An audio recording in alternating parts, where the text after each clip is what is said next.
some say we're dreaming that we want to get to net zero by 2050. And to that, my friends, I personally want to give a toast. This is for vision. All the airlines, manufacturers, and suppliers are coming together because they know that everyone is stronger than one. Thank you. This is for the largest engineering companies in the world, Boeing, Airbus, Neste, who are rethinking legacy products and betting on a green future. Thank you. This is for the new kids on the block, Joby, Lilium, Hart, Boom, and every other technology startup that was not part of the last airshow, that is dreaming and grinding to build a green future. Thank you. To the generations behind me, aviation has pursued efficiency since the Wright brothers' first flight, and we are racing to build a sustainable future. At Farnborough Airshow 2022, I am full of hope. Despite the fact that airshow displays did not use SAF, despite the fact that golf buggies were not electric, in spite of the fact that we can't go green overnight, I'm still full of hope. Hope because Airbus managed to get over 10 airlines globally to explore truly green SAF via direct air capture. Hope because Neste will grow its SAF output by 15 times in just a year. Hope because Boeing is leading an accelerator at Cambridge University to catalyze green tech. Hope because easyJet is offsetting 100% of its operations today. Hope because Qatar Airways continues to fly one of the youngest fleets in the world. Hope because United Airlines has committed to double the SAF of the rest of the airlines in the world combined. Hope because the World Economic Forum is backing a large cross-industry green alliance. It's called Mission Possible. Take that, Tom Cruise. With this momentum behind us, this is our moment. Let's build this thing together. A net zero future for aviation.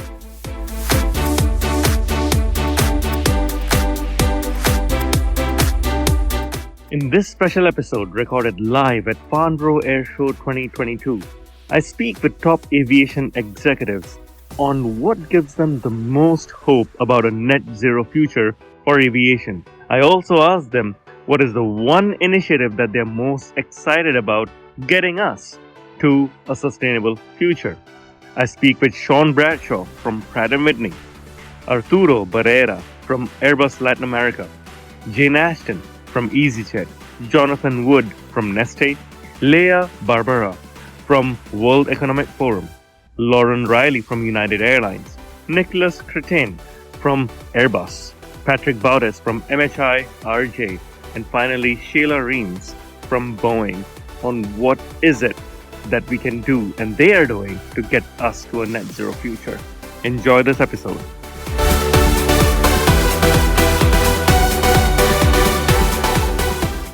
GTF would save an additional 1% in the energy that's required to push the aircraft forward to deliver a given amount of thrust. Well, we already know that renewable fuels like sustainable aviation fuels can add another 1 or 2% depending on the characteristics. That's another half hour, perhaps up to an hour of flow over Niagara Falls. Perhaps the time to watch the next two movies in the sequel of The Godfather, right? So we know this today. We know SAF works. SAF works. And at Pratt & Whitney, we've spent the last 16 years testing sustainable aviation fuels on our military and commercial product lines. And in 2022, we ran extensive testing on the GTF motor, on the ground and in the sky, to ensure compatibility and to ensure that we're ready for future versions of sustainable aviation fuels. These fuels work because they close the carbon life cycle. Today's fuels are an efficient way of taking carbon based on the old carcasses of dinosaurs, and we deliver it right to the sky. And we do so in the automotive industry as well. The promise of sustainable aviation fuels is that they close that carbon life cycle, ensuring that we minimize and eventually zero out our environmental performance. Now, let's be clear, there's work to do. That's not a perfectly closed loop today. And I think the people in this room understand that. But there will be progress, one. Two, that's a pretty tight loop today. And these fuels are made from a diversity of renewable energy sources that can be tailored to where you are in the world, ultimately enabling the delivery of these game-changing, super energetic fuels at scale. So, sustainable aviation fuel compatibility is the second part of our strategy for sustainable propulsion at Pratt & Whitney.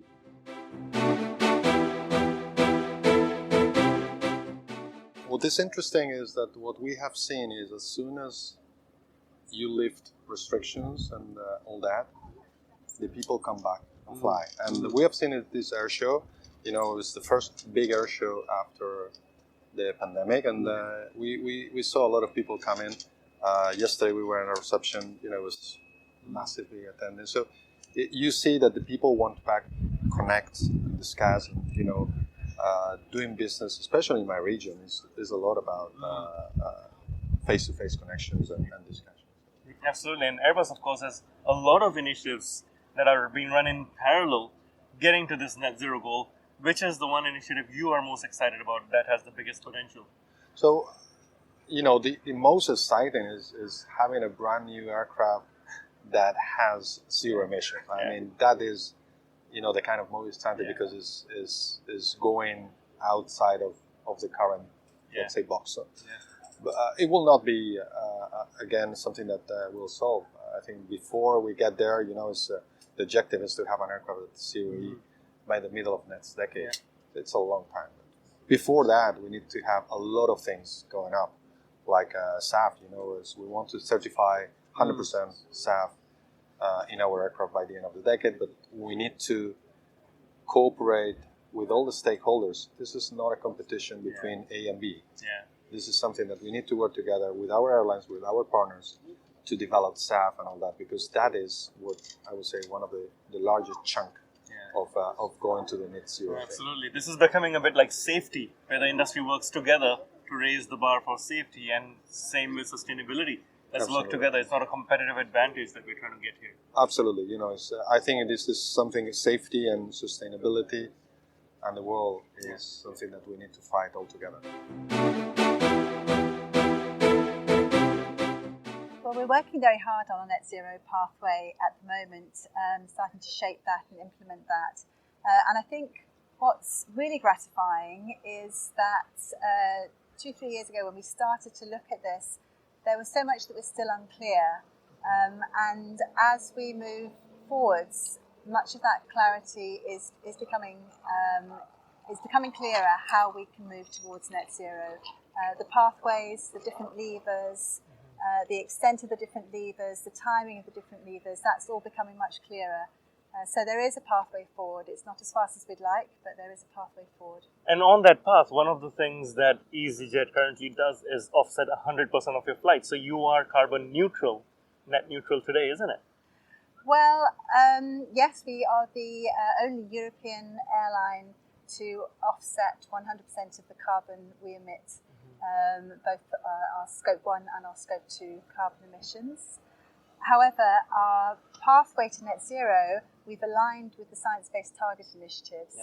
And that actually doesn't allow us to account for offsetting within that pathway. So our pathway doesn't include avoidance offsetting, but it does take account of direct air carbon capture and storage in respect of the residual carbon emissions. You see. Right, lots of exciting technologies at the far end of the forefront towards the end of the decades towards 2050. And today at Farnborough, of course, you made a major announcement where you're collaborating with Airbus and a number of airlines. This is rare. Competing airlines collaborating towards a greener future. Why is this so important? I think it's direct carbon capture and storage is a game-changing technology. It's something that a number of governments and specialist organisations have repeatedly said needs to be in place for us to deliver a 1.5 degree world. It's a core tenet of the Intergovernmental Panel for Climate Change in terms of what they see as necessary. So for a hard-to-abate sector such as aviation, it makes sense for us to collaboratively make that very strong signal to the market that we also believe in this technology and we want it to scale. Well, I think what you're seeing is huge momentum now. Sustainability, despite COVID, despite the financial difficulties of the airline industry, has remained top of the agenda. Yeah. So I think now you're seeing also huge alignment between energy suppliers, marketers, airlines, OEMs, the aircraft manufacturers and engine manufacturers, that sustainability is something we absolutely need to retain the license to operate for the industry. Society wants to travel. Yeah. It is a force for good, as well as an economic driver, but we've got to do it in a more sustainable way. Reducing the emissions is now the number one challenge, and everybody, all the reports you look at say, yes, we can do it, but it's going to be hugely challenging with huge investments required. Government policy and regional policy in the context of the EU is going to be super important as well. But you see everybody now starting to move on this and make commitments and investments. Mm-hmm. But there's a lot more still to be done. We've, as a society and as an industry, shown that we can innovate, and this is now going to be the next challenge after the introduction of jet turbines. Now, Neste, of course, is the largest supplier of SAF in the world currently. What are you most excited about some of the products that you're offering and what you're bringing to the market? Well, I think Neste, which is a company which is typically not very well known, finished by Origin, made some decisions 10 years or more ago about moving into the sourcing and production of renewable fuels, liquid fuels. It's taken some bold decisions driven by its purpose to actually find circular solutions and reduce emissions, both in our own production processes as well as for our customers. And we're now not only doing this in the renewable road transportation sector, but also for renewable aviation and indeed for renewable chemicals. And so I think now people are beginning to wake up and say, well, Neste has taken some decisions over the last 5 years or more, and it's now reaping rewards. Aren't they lucky? Well, maybe we need a bit of that action as well. And Neste itself is investing today so that we will be delivering 15 or producing production capacity that will enable us to deliver more than 15 times what we're producing today by the end of next year. Wow. So yes, this is not about incremental change. We really need 10x change, not just from Neste, but from other producers and suppliers. But I think that the example we're setting will be act as an incentive for others to make the decisions they need to make. This is quite significant, 15 times or 15-fold SAF capacity growth in just 1 year. I think every single drop of SAF was bought last year and will continue to get bought this year, isn't it? Well, certainly, as VP for the European region, I'm now getting calls every day, can we have some SAF? Yeah. You talk about the price, and then you need to find out ways of bridging that price gap to fossil jet fuel. But that's where the sustainability targets of the airline industry and also the end customers are playing through. But yes, we're now investing in Singapore, in Rotterdam, and indeed have announced further investments in the US. So we're really playing in all the major markets of the world for the aviation industry with a view to increasing our production from 100,000 tonnes per annum today to 1.5 million tonnes by the end of next year, production capacity for SAF. Now, to put that in context, 1.5 million tonnes would be roughly 3% of the entire European aviation fuel demand. So when you compare it with the discussions that are being held at the moment around what level of mandate could be, or supply obligation could be put in place in Europe, you realise, well, actually it is achievable. We can move to 2, 3, 4, 5% by 2025 and beyond in Europe and indeed in other regions in the world. So yes, super excited that Neste is now investing to really make significantly more SAF available over the next year to the industry. Well, hope it's a big statement, but I believe that aviation is at its best as an industry when it collaborates, when it brings all the stakeholders from along the value chain together, and when it embraces new technologies. So I hope that in the spirit of collaboration and sustainability, we manage to get together to bring aviation to a net zero pathway by mid-century. And now that's part of your work at the World Economic Forum, isn't it? You're building a Clean for Tomorrow, which is a collaborative initiative. How are you accelerating this future? Exactly. So at the Clean Skies for Tomorrow Coalition, we bring together stakeholders, more than 200 at the moment, from along the aviation value chain. So that ranges from fuel producers to airports, airlines, technology partners, etc., all together in order to tackle this issue together. And we do that working across policy, technology, demand signals, and financing. So really covering all the spectrum of possibilities. Well, you know, it's such an exciting time for sustainability in aviation. Here we are at Farnborough Airshow talking about sustainability with all of the players across the value chain of aviation, which is exactly where the conversation needs to be. Fundamentally, sustainability is about innovation right now. It's about emerging technologies. It's about those solutions that are just kicking off and that can really draw down the emissions from flying. We're super enthusiastic about that. We are laser focused on making sure that there's outcomes associated with it. And I can't wait to see what we're talking about this time next year. Oh, yes. I think things are moving really fast.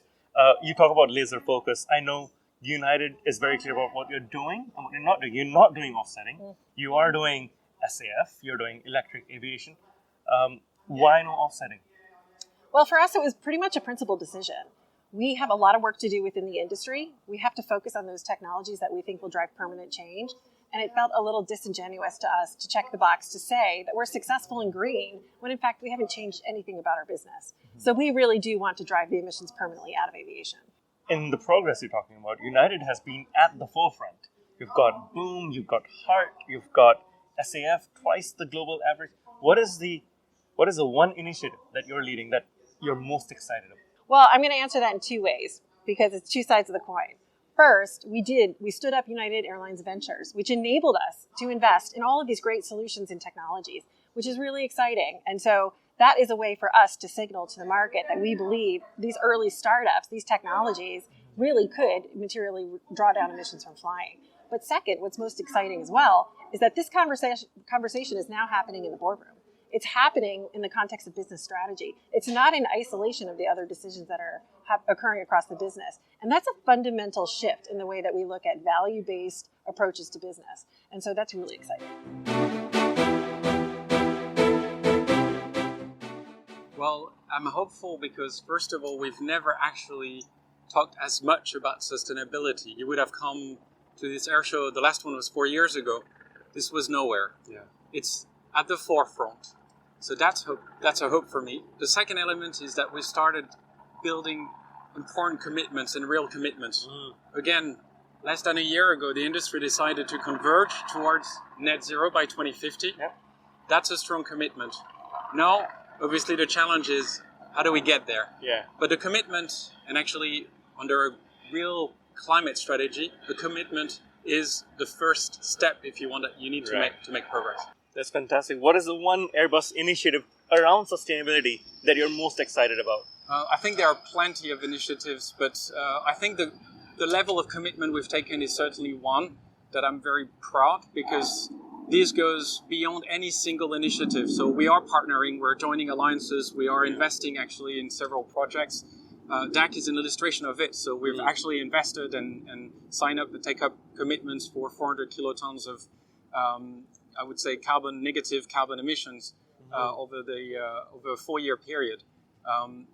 Beyond all of this, I think the fact that we have stepped up and have been willing to embrace a commitment that is not just looking at, I would say, how we scale up SAF in certain regions or certain parts of the world, but much more broadly, the fact that we know that from today's standpoint, our goal, if you want, is that we need to go to a point where probably we need to have developed a SAF ecosystem, globally speaking, at about 10% of total usage by 2030, and probably above 20% by 2035. That's our roadmap. Right. So all action plans are contributing to it, but I think that for me is the fundamental. That's what is guiding us. That's our true north, if you want.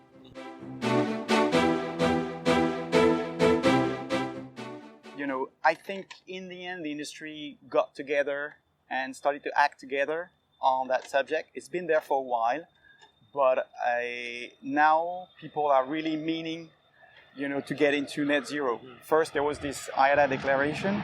Everybody embraced that. Airports, airlines, everyone, every stakeholder now realizes that this is a way forward, and it's a must. So it's the hope is there, and not only that, but the technology is following. It's not just a wish. There is technology coming, which will help. It's not for now just yet, but this is the dilemma somehow.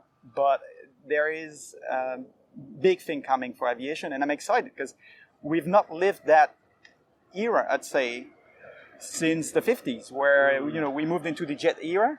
I think this is it. We are now moving to a new era for aviation, and it's going to be green, and it's going to be fantastic. There's so much to do, which gives me hope. On our side, we're working with so many actors, from manufacturers to airlines to airports on the subjects of sustainability, and that's what excites us. Is that there is this big move. Everybody is wishing to get as much as possible into that sustainability movement. So that's great. So I think what you're saying is the entire industry's focus is on becoming green around sustainability, and that's what's going to create a momentum. Yeah, absolutely. That's a fantastic momentum. It's a wave. It's a new era for aviation. So it's that's exciting. I love the analogy around the jet age in the 50s and the 60s. I think because I think it's going to change as well how we fly somehow, and not just the passenger. I'm talking like shape of planes and the way the fuel they're using in the future, all this will participate. So there will be such a massive change in the structure of the aviation business, which I compare it to what happens between the turboprop era and the jet era somehow. Right. What are you doing to help accelerate this future towards net zero? Well, first we communicated, our vision on how to get to net zero in a realistic way. Again, it's going to take time for hydrogen. We know that, but we need to start. So we need to start somewhere, and the industry will start, with small airplanes, because that's where we see those new technology being implemented first. Small airplanes and larger airplanes, and then potentially wide bodies. Probably by 2050, if we get wide bodies before and those new technologies, we're lucky. But shortly after, surely. So we published that document, but beyond that, this is our shop window, if you want. We are customizing this approach to many actors, because a lot of people are lost in this industry on where to start, how to do it, and that's where we come in. So that's how we can help. It's helping airlines, airports, lessors, everyone. Fantastic. To define their own way into sustainability in the future. What gives me the most hope is actually that this industry is focused on it. It's the number one topic that we have here at Farnborough. It has been the number one topic almost at every different conference that I've attended. And so the fact that we are interested in making the change is really what gives me hope. What is the one initiative that Boeing is leading that you're most excited about? We're most excited about SAF. So SAF and everything else. But sustainable aviation fuels is so vital, and we need to start now. And I think that gives us the license to continue to innovate, or the time to continue to innovate, if we can get that scaled. And we know that it's available now. We know that we can make it. So it's just the business physics of actually making it work, so that then we can continue down the path of finding other innovative solutions. Right. Are you excited about SAF because of the immediacy of it, that it's available right now, versus the long term? SAF is something that's, one, available right now, as you pointed out, but two, it's also something that is needed for the long term, for long haul flights. So until we find those other solutions, until the grid becomes green, I think we have to make sure that we have a solution in place for the industry. Right. What about the investments Boeing has made in Whisk, for example, and others? I think Whisk is a great example of the fact that we're investing in a number of different technologies, and we're really trying to understand it, not just how it, the operation of the electric, but the operation for the airlines with the electric, and what it can do for other aspects of technology development, like autonomous.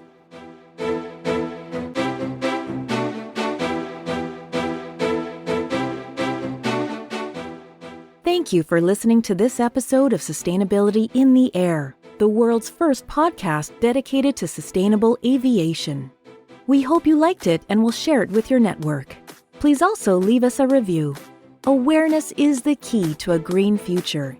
Your support will help our insights on sustainable aviation reach a wider audience.